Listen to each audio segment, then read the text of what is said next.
Waalaikumsalam. JR po. Jibril. Bali, tribong Maguindanao, Ilonggo. Balik loob.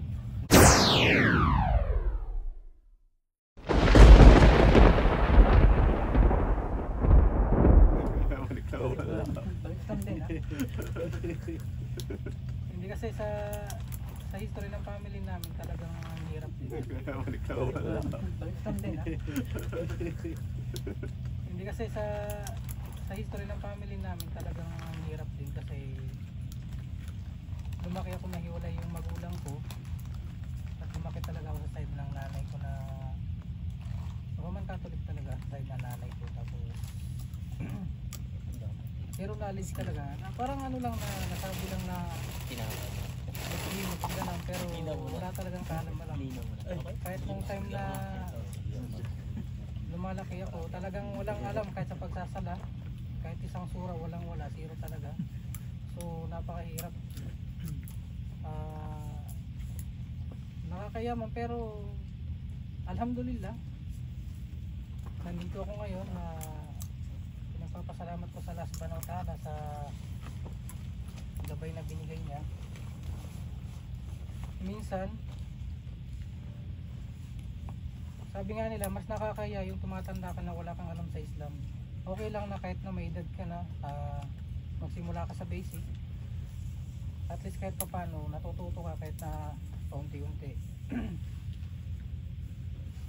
minsan dumarating sa point na may hiya ka kasi ano kumbaga lalo katulad ko kumbaga parang nakatanim na sa mga isipan namin na uy born Muslim lalo sa ibang mga brother minsan hindi maiiwasan na husgahan ka born Muslim bakit walang kaalam-alam so minsan nauna yung hiya sa amin na bakit pa ako mag-aaral kasi magtuturo sa akin balik Islam parang nauna yung hiya pero alhamdulillah kumbaga naharap mo yung mga ganong pagsubok kasi alam mo na wala kang makukuha dun sa mga ganong bagay so alhamdulillah ngayon nagpapasalamat ako sa Last Banaw Ta'ala dahil isa ako sa mga ginabayan kumbaga lalo ngayong gabi na ito napakabiyaya na nandito tayo ngayon lahat kasama ng ating mga ustad yun lang po Ano yung hangarin mo bro? Hangarin ko maraming hangarin sa buhay ustad kaya lang yun nga bilang isang OFW talagang kailangan mo ng ng matibay talaga na pundasyon bago makamit talaga yung mga bagay na gusto natin so inshallah tumibay pa yung pananampalataya at makauwi man ng Pilipinas makapagtayo ng negosyo may kahit yung mga pamilya sa tamang daan sa Islam at mamatay din ng isang tunay na Muslim Wow. wala pala asawa niya Hindi rin ako. Joke lang, baka naka-record to. Matay ako. Naka-record na talaga yan. Siya habang kaya Actually, alam nilang joker ako, joke! Hindi kasi inamin niya yung stress, yung pasan-pasan niya kasi gusto niya mag-asawa. Yung pasan. Akala ko yung stress niya, dalawa na yung asawa niya. Stress niya pala, kulang pa yung dalawa. Kung mabibigyan tayo ng Allah na mas makasave pa tayo ng mas maraming mga sister, why not? Let's be man enough. The real life. Kautuake. Ano matatan? Nakakagulat kasi na pag tinanong, ha? Dalawa asawa mo? Parang, no bro, Muslim ka. Muslim tayo, ano ba? Ano kayo yan? Katatan. Actually, nag-attempt ako ng pangatlo pero nag-fail siya. Hindi bigay sa akin ng Allah. Siguro may hindi ako na hindi naging successful yung pangatlo. So inshallah, kung mabibigyan tayo ng tawfikan ng Allah yung mga misis natin na hayaan tayong mas makatulong tayo sa mga sisters, then why not? Kasi maganda talagang nakakatulong. So, stay ka pa dyan ng longer, ha? So, sana ako ngayon. So, darating yung puntong ganun. Kasi, marirealize nila na okay lang palang may nag-aalaga pa sa husband ko kasi alam mo yun, may time din siya sa sarili niya, sa mga kids. Wala nang masyadong nangungulit. Alam mo yun? So, soon they will, pero kailangan din nating ipakita sa kanila talaga na matinding lecture to at saka usapan yung mga ganito, pero dapat pinaka-importante doon, linisin natin ang intensyon. Intensyon at wag matakot. Wag matakot. Mag-asawa. Wag kayong matakot. Kailangan i-normal yun. Pag nakakita kayo ng di ba, lower your gaze. Sorry pero ako yung naglo-lower your gaze. Ganun din. Bro, sir, ano yung tamang intention just to... Yun. Ang tamang intention talaga is, hindi ko siya na-discover, wala sa isip ko na-discover ko na lang siya nung dumating na yon. Kasi yung intention ko talaga at first is, dun sa example, ay ko nasabihin kung sino, sa first, second, yung experience ko is, yung i-save muna siya. Kasi, paano kung nag-marry sa kanya yung hindi maayos, kasi marami talagang hindi maayos na lalaki sa atin sa Pilipinas. Ibig sabihin, Parang babae rin. matinong lalaki to siya. Hindi ko sinasabi matino ako lalaki kasi I'm a very bad husband because dati sinisigawan ko rin yung wife ko, nagre-raise ako ng voice, which is hindi dapat. Na-realize ko yun nung naging dalawa na sila. Oo. So yung intention talaga,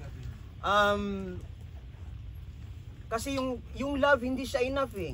Kasi yung example, yung first wife, hindi lang siya love, mercy, kasi naawa ako sa kanya, kaya pinakasalan ko, then nag-blend na yung love. Yung pangalawa naman, ang purpose ko doon, kailangan ako makapangasawa ng tough na babae, in case na mamatay ako, kaya niyang, yung mga anak ko sa kanya, kaya nilang mag-jump doon sa first at saka i-grab sila na i-safeguard. Yun ang ano ko, kasi may chances na mag-weak yung first at saka yung mga anak ko doon. So at least si second wife, yun ang hiningi ko sa Allah, ya Allah, bigyan mo ako ng pangalawang asawa na ano talaga, tigre talaga. So which is nangyari naman talaga. Alhamdulillah, may away sila pero dumating yung point na nag-give in din sila at naging magkaibigan sila. Nagyakapan yung mga anak, na banding, nag-picture kami na magkakasama. Pero siyempre before dumating sa point na yon, marami talagang away, parang sobra talaga na gusto ko na nga tumalon sa building Pero alhamdulillah, naawa sa akin ng Allah. Alam naman ng Allah yung nasa puso ko. Lalaki tayo, mayroon din tayong parang gusto rin na pero at the same time yung gusto natin makatulong. Kaya gusto ko pa nga mag-asawa gusto ko pang makatulong talaga. So sana mabigyan ako ng, ya Allah, sa pagtitipon na to, dagdagan mo pang asawa ko ng pangatlo, pang-apat. Amin. Amin. At itong mga brothers dito, bigyan niyo kami, Allah, ng lakas ng loob na mas makatulong, ma-implement ang sunnah ng Prophet Muhammad sallallahu alaihi wasallam. Marry the woman of your choice from 2, 3, and 4, but if you cannot do justice between them, then better one. Okay? So doon ko na lang doon lang siguro. So gusto ko lang, intention ko lang sa buhay maging masaya at mamatay na Muslim.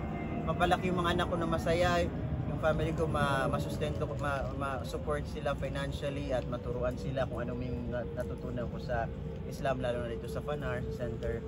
So doon na muna. Again, assalamualaikum warahmatullahi wabarakatuh.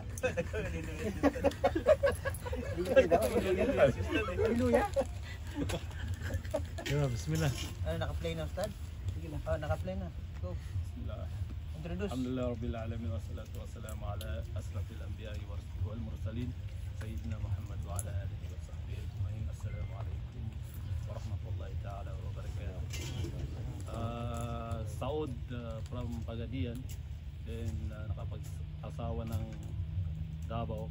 So sa Davao na ngayon, which is Calagan tribes. Bali, trabaho ko dito, assistant principal. Mabigat yun Assistant principal. Mabigat. So, pasensya na kung sa nakakaalam lang nung assistant principal. Tulad nung si brother kanina, sabi niya, akala ko sabi ni Ustad talagang assistant principal kayo. So yun, medyo tumatagal-tagal na rin dito sa Qatar, almost 10 years na mahigit. Kaya nang sabi ng mga brother, yung buhay natin dito is minsan pagka siguro yung fitra ng Allah na talagang naghahanap ka ng katotohanan at gusto mo talagang mabuhay ng bilang isang Muslim, siguro inshallah bibigay sa iyo. Kaya tulad din ng mga kasamaan ko, dahil nga born Muslim tayo, so maraming mga pagsubok na dumaan at alhamdulillah dito natin nakita yung gabay ng Allah para mamulat ulit sa katotohanan. At sa pamamagitan din ng ating mga mahal na guro at mga kapatid sa pananampalatayang Islam, kaya medyo nabuhayan tayo ulit. Siguro yung gusto ko is to be a successful Muslim sa dunya wal akhirah. Pero paano natin maging successful? Hindi lang bilang tayo, sarili natin, dapat kasama din natin yung unang-una yung mga nakapaligid sa atin at yung lahat ng gustong mamuhay na bilang isang Muslim at mamatay na Muslim. Pero bago siguro yun makamit natin is kailangan may pagbabago muna sa unang-una sa ating sarili. Kasi mahirap itaguyod yung Islam kung may tulad ng sinabi ni Rads na may pagkukulang sa ating sarili. Kaya kasi kung titingnan natin ang Propeta Muhammad SAW, bago siya, ang unang nag-ano sa kanya is yung malalapit sa kanya yung asawa niya, tapos yung mga malalapit na. So paano maniniwala yung tao sa iyo kung ultimo yung asawa mo is medyo alanganin pa sa iyo?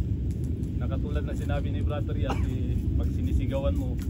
So kailangan siguro ipamumuhay natin yung Islam na with wisdom. Kung ano yung turo ng Propeta Muhammad SAW sa pagkitungo niya sa kanyang asawa, para yun yung magiging paghugutan natin ng lakas para may parating natin yung tunay na Islam sa ibang tao. Kasi pag nakita nila yung kung paano mo siya binuo sa loob ng pamamahay mo, siguro mas madali ng i-adapt ng ibang tao. Kaya siguro hanggang doon na lang kasi marami pa tayong kasama. Subhanakallah wa bihamdik, asyhadu an la ilaha illa anta, astaghfiruka wa atubu ilaik. Assalamu alaikum.